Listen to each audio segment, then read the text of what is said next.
बीते 25 फरवरी को देश के प्रधानमंत्री नरेंद्र मोदी भगवान श्री कृष्ण की प्राचीन द्वारका नगरी के अवशेषों का समुद्र में जाकर दर्शन किया।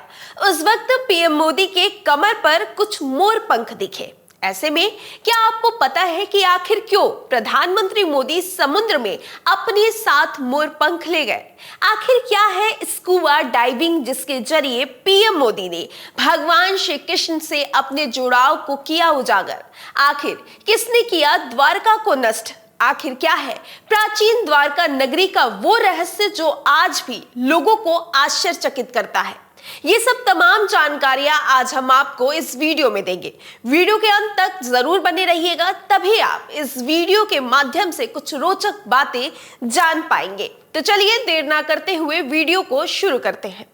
दोस्तों, प्रधानमंत्री नरेंद्र मोदी ने जिस तरह पिछले महीने लक्षद्वीप की यात्रा करके दुनिया का ध्यान लक्षद्वीप समूह की ओर खींचा था, उसी तरह अब उन्होंने समुद्र में जलमग्न द्वारिका नगरी का दौरा किया। द्वारका नगरी द्वापर युग में भगवान श्री कृष्ण ने बसाई थी। बाद में यह श्रापवश समुद्र में डूब गई थी। कहा जाता है कि भगवान श्री कृष्ण ने द्वारका क्षेत्र में पहले से स्थापित खंडहर बने नगर में एक नया नगर बसाया था। ग्रंथों की माने तो भगवान श्री कृष्ण ने अपने पूर्वजों की भूमि को फिर से रहने लायक बनाया। ऐतिहासिक दस्तावेजों और वैज्ञानिक सर्वेक्षणों से पता चलता है कि पश्चिम में भारत भूमि से लगा समुद्र, जिसे अब अरब सागर कहते हैं, वहां कभी एक भव्य नगरी हुआ करती थी। धर्म ग्रंथों के अनुसार अब से करीब 5000 साल पहले द्वापर युग के अंत में द्वारका नगरी समुद्र में ही डूब गई थी और इसके अवशेष आज भी अरब सागर में मौजूद हैं। कहा जाता है कि समुद्र के बीच बसाई गई इस नगरी में कई विशाल द्वार थे और इसीलिए इसका नाम द्वारका रखा गया था। 1989 में समुद्र के अंदर खोजबीन के दौरान खोजकर्ताओं को एक ऐसी संरचनाएं मिली जिससे ये ज्ञात किया गया कि यहाँ कोई नगर डूबा हुआ होगा। समुद्र से कई आयताकार बड़े बड़े पत्थर भी पाए गए और तो और कुछ अर्धचंद्राकार पत्थर भी मिले। विशेषज्ञों का कहना था कि ये सारे पत्थर इंसानों द्वारा तराशे गए थे। इसमें दीवारों के अवशेष भी पाए गए हैं, जिससे काफी मात्रा में चूना पत्थर मिला। ऐसा लगता था कि उसका उपयोग कुछ बनाने में किया गया होगा। यही नहीं, खोजबीन से मिट्टी के बर्तन और सिक्के भी मिले।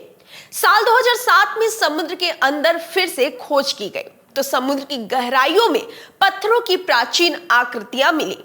एक पुरातत्ववेत्ता ने बताया कि समंदर के अंदर से जो चीजें मिली थी वे करीब 2000 ईसा पूर्व की थी। सनातन धर्म के श्रीमद् भागवत महापुराण में श्री कृष्ण के प्रकट से लेकर उनके गोलोक गमन तक की कथा है। इसमें द्वारका नगरी का भी वर्णन है। महाभारत ग्रंथ में द्वारका के बारे में विस्तार से उल्लेख भी किया गया है। महाभारत में कहा गया है कि युद्ध के बाद कौरवों की माता गांधारी ने श्री कृष्ण के वंश के सर्वनाश होने का श्राप दिया था। दरअसल जब महाभारत में पांडवों की विजय हुई और सभी कौरवों का नाश हो गया था, तब युधिष्ठिर का हस्तिनापुर में राज तिलक हो रहा था। उस समय श्री कृष्ण भी वहां मौजूद थे। ऐसे में वहां आकर गांधारी ने श्री कृष्ण को महाभारत युद्ध का दोषी ठहराते हुए भगवान श्री कृष्ण को श्राप दिया और कहा, अगर मैंने अपने आराध्य की सच्चे मन से आराधना की है और मैंने अपनी पत्नीव्रता धर्म निभाया है, तो जिस तरह से मेरे कुल का नाश हुआ है उसी तरह से तुम्हारे कुल का नाश भी तुम्हारी आंखों के सामने होगा। जिसके बाद श्रापवश पूरा यदुवंश आपस में लड़ झगड़ कर खत्म हो गया और द्वारका नगरी भी समुद्र में डूब गई।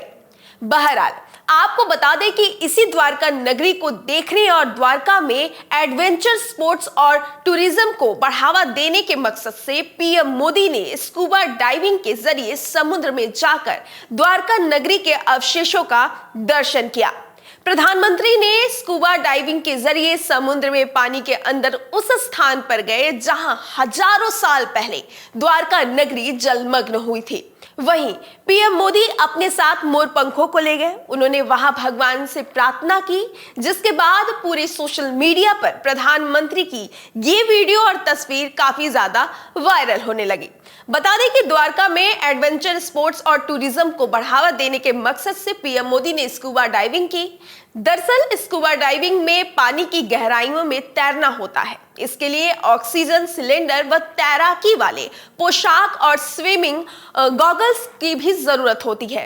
इसे self contained under water breathing apparatus कहा जाता है। इस दौरान प्रधानमंत्री नरेंद्र मोदी गहरे समुद्र में गए और उस स्थान पर पूजा अर्चना की, जिसकी वीडियो और तस्वीर तो आपने अब तक देख ही ली होगी। फिलहाल क्या आप द्वारका नगरी के बारे में पहले से जानते थे? तो हमें कमेंट कर अपना अनुभव हमसे जरूर साझा करिएगा। वीडियो अच्छी लगी हो तो लाइक और कमेंट करना बिल्कुल मत भूलिएगा। मेरा नाम शिखा है और आप मीडिया लैंड नेटवर्क देख रहे हैं। अपना ख्याल रखिएगा। बहुत बहुत धन्यवाद।